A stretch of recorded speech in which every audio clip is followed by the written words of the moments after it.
In this geometry question, we are told that angle CDB is twice angle ADC. The first step is to consider angle ADC. Angle ADC, this very angle that is formed here, let's call it angle X. That means that angle CDB, which is twice angle ADC, will be 2x.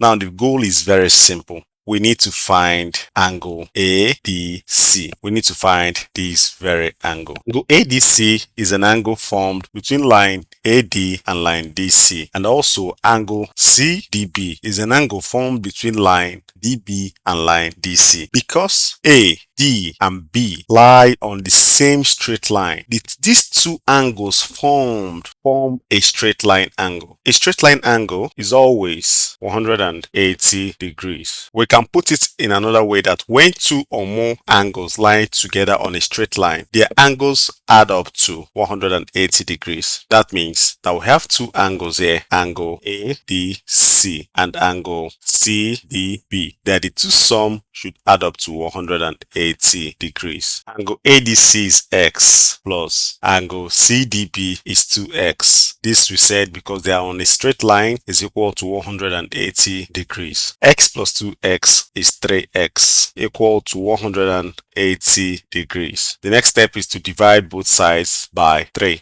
This will now be 3x divided by 3 equal to 180 divided by 3. 3 divided by 3 is 1. 180 divided by 3 is 60. That means that our x will now be 60 degrees. And this is our final answer, making angle ADC, which we are told to find to be equal to 60 degrees. If you enjoyed this lesson and this kind of lessons, kindly click on the subscription button to become part of our math community. Also like this video to help the algorithm to push this video further. Comment your questions also, and see you on the next one.